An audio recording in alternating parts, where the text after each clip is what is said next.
So today we're going to cover Chapter 6, Section 2. Today we're going to be talking about different bisectors of triangles. So the first thing we have to define is the word concurrent lines. So when you have three or more lines, they could also be three or more rays or three or more segments. When these three things intersect at the same point, we say that they're concurrent. And the point where they all cross or where they all meet is called the point of concurrency. So for example, if I were to draw three lines, it needs three or more, and have them all cross. This is an example of some concurrent lines. Their point of concurrency is the point where they all intersect.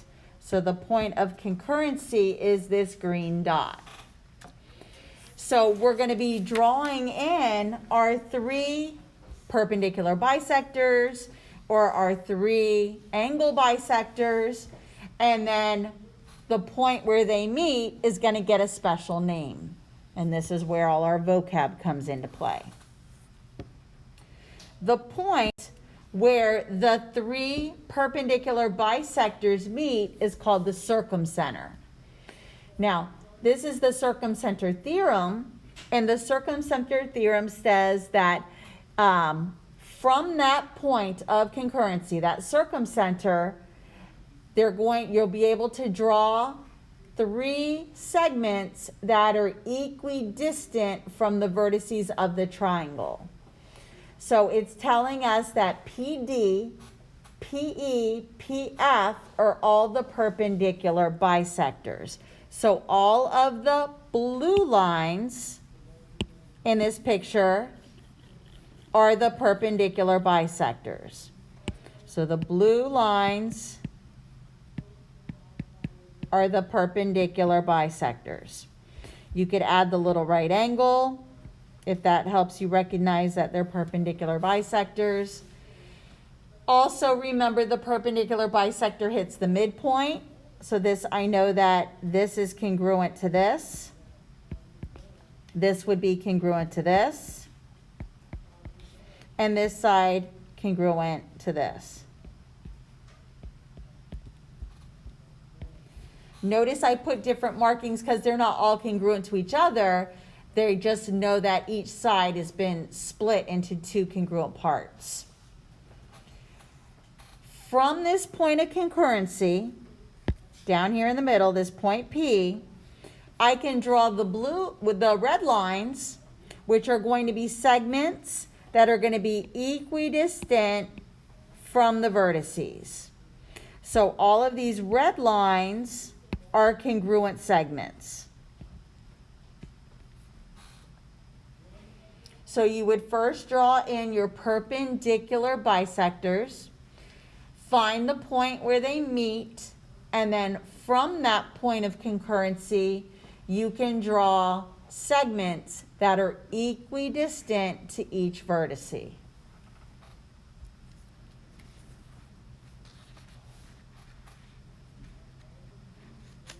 So the red lines are the equidistant segments from the vertices. Pretty good? Yes. So the circumcenter is the point of concurrency of the three perpendicular bisectors. So it's the point where the three perpendicular bisectors meet. When your triangle is acute, the circumcenter is inside the triangle. When the triangle's a right triangle, the circumcenter will be on the triangle. And when it's an obtuse triangle, the circumcenter will be outside the triangle. We like to give sometimes, always, or never questions based on the location of these points of concurrency. In the past, again, the students had to memorize all of this.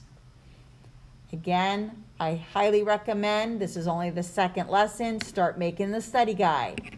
Don't try to look through all your notes when it comes to be test time or quiz time. You will run out of time for the test or the quiz. So try to organize yourself, make a nice little study guide outline. Another vocab word here is the word circumscribed. So in this picture, we're stating that the circle with center P is said to be circumscribed about the triangle. So it's outside of the triangle or surrounding the triangle when it says it's circumscribed. To find the circumcenter, if they ask you to draw in the perpendicular bisectors, you would first find the midpoint of the side and then draw in that perpendicular segment. Pretty good? Okay. Let's practice finding the circumcenter. Again, it's going to have a bunch of steps. Step number 1, we're going to graph the coordinates that they give us. So step number 1, I'm going to graph triangle ABC. So I'm graphing each of these ordered pairs. So I'm going to be graphing 0, 3, which is point A.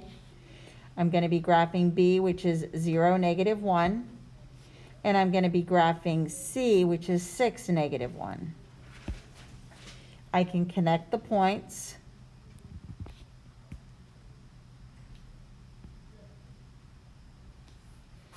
Now I can see that this is a right triangle because AB is vertical and BC is horizontal. I know that when I have a horizontal line and a vertical line, they meet to form perpendicular lines. So this is a right angle here. This is a right triangle. On the previous slide, we just learned that the location of the circumcenter is on the triangle. It's going to be on that hypotenuse. Now, the way that I'm going to find it is I'm going to first find the equations for the two perpendicular bisectors. And I can use the slopes of perpendicular lines theorem. Let me write down what I just said. So the first thing I need to do is find the equations for the two perpendicular bisectors. And the way that I can do that is I can use the slopes of perpendicular lines theorem.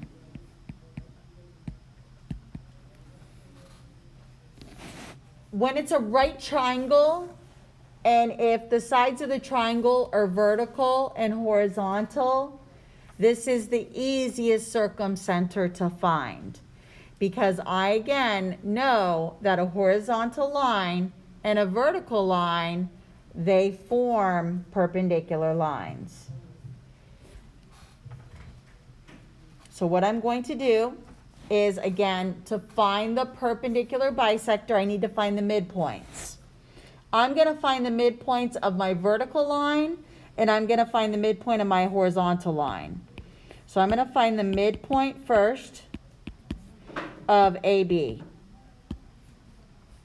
I can do that by doing the midpoint formula using the order pairs A and B up here. Add the x's, divide by 2. Add the y's, divide by 2. This will give me the order pair 0 over 2, 2 over 2, which gives me the order pair 0, 1. My midpoint is right here. When it's graphed, you could also just find the middle. I'm going to do the same thing. I'm going to find the midpoint of BC.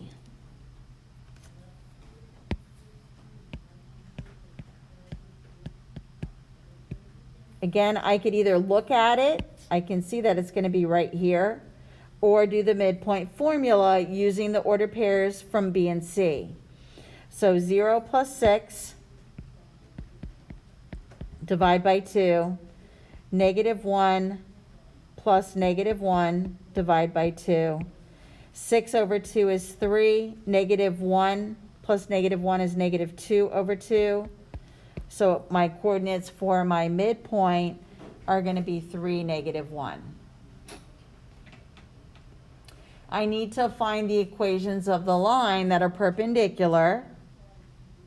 So I can see that if I go straight up, this is the equation of x equals 3. If I go straight across here, again, I'm making perpendicular lines. This is the equation y equals 1. The point where they meet is the ordered pair 3, 1. I don't need to worry about finding my next point of concurrency. It's there. So my circumcenter, the coordinates are 3, 1. Chances on the test, we would give you a right triangle. Trying to find the circumcenter for an obtuse triangle is a bit challenging, and the same for an acute. So chances are we would just go ahead and give you the right triangle. So again, the last step is just to find the point where the line x equals 3 and y equal 1 intersect. And we can see that that's at the 3, 1, which is the circumcenter. Miss Corey? Yes. Why didn't you just find the midpoint of AC? Like, why did you need to find it of AC and AB? Because I needed to confirm that I needed to find the point where at least 2 of the perpendicular bisectors met. There's still a third one, but it's still going to meet at 3, 1. 3 negative, all right, I'm sorry. Yeah, it's at 3, 1. Sorry. I need to find the point of concurrency where they all meet. So it's just a check? The question asks, where was the point of concurrency? It says find the coordinates. So the answer to this question is 3, 1. Okay. Next thing we're going to talk about is the incenter.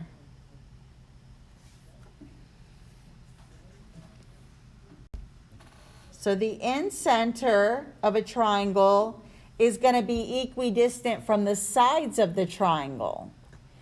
So in this picture, the angle bisectors are all the red lines. So AP, BP, CP, these are all the angle bisectors. And then from their point of concurrency, which is going to be this green dot P, we can draw equidistant segments, which are the blue lines. So the blue lines are the equidistant segments.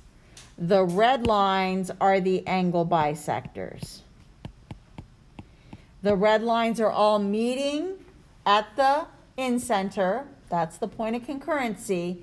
And then from that point, we can draw distances to the sides of the triangle. And they're all going to be congruent. So this, this, and this are all congruent. The angle bisectors aren't congruent, but the distance from their point of concurrency is.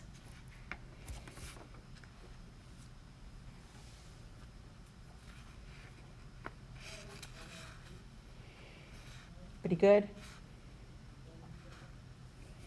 All right. Again, the incenter is the point of concurrency of the 3 angle bisectors. The incenter always lies inside the triangle. Could be a good test or quiz question. It might say, sometimes, always, or never, the incenter lies inside of the triangle. And you would say always. Because remember, the circumcenter can either be in, out, or on. Another vocab, instead of circumscribed, we have inscribed. So now we're saying the circle is said to be inscribed within the triangle. It's inside the triangle. So more vocab. This point here in the middle, where the red lines are all meeting, this is called the incenter. That's your point of concurrency.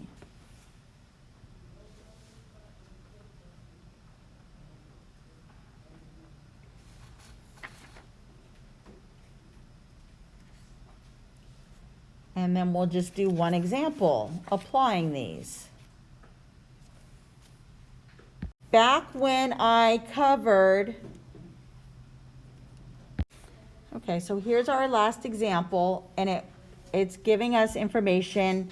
And notice if I zoom into the picture, I need to decide what are all these blue and red lines. I can see that the red lines are going to be angle bisectors, because if I look at this entire angle, and if it's been split, and I see the congruency marks, I see that it's split it into two congruent pieces. So I know that all the red lines are angle bisectors. And I just learned that the angle bisectors all meet at the point of concurrency called the incenter. So N is the incenter. And from the Incenter Theorem, I know that I can draw a segment that is equidistant from the end center to each of the sides. So each of the blue lines that have the right angle marking are going to be equidistant segments. So I know that this blue line with the right angle is congruent to this and to this. The other blue line here, that's diagonal. It does not have the right angle. So this is not the equidistant segment. So having said that, I know that ND is congruent to NE, which is congruent to NF. That's what I'm going to be using, that information, to find the value of NF. So by the Incenter Theorem, I know that ND is congruent to NE, which is congruent to NF. This is what I'm going to use to answer the question. I know that ND is 5x minus 1 and NE is 2x plus 11. I'll solve for x by moving my like terms together. Then I'll move the 1 and then divide, and I get x is equal to 4. Now, the question did not ask for x, it wants NF. Remember, ND, NE, and NF are all congruent. So it doesn't matter if I plug it into 5x minus 1 or 2x plus 11. So if I plug this in, 5 times 4 minus 1, I get 19. 2 times 4 plus 11, 8 plus 11, and I get 19 either way. So the length of NF is 19. Part B is asking me, can NG be equal to 18? Well, if you recall back when I taught about the distance from one item, like one side to another, I talked about the banks of a river, and if this is the river and it's filled with piranhas, and you want to get across this river the fastest way, it's going to be the perpendicular distance. You would not want to try to swim a diagonal distance. So because we've already established that the perpendicular distance in my picture here was 19, there's no way that the diagonal distance of NG could be smaller than 19, because the segment that's the smallest is that perpendicular distance. So this answer is no for part B, because it is not, it's bigger than the perpendicular distance. So the perpendicular distance is the smaller length. And the perpendicular distance already equals 19. And 18 is smaller than 19, so this is why it can't work. So that is it for 6.2. You do have homework, and it is due tomorrow.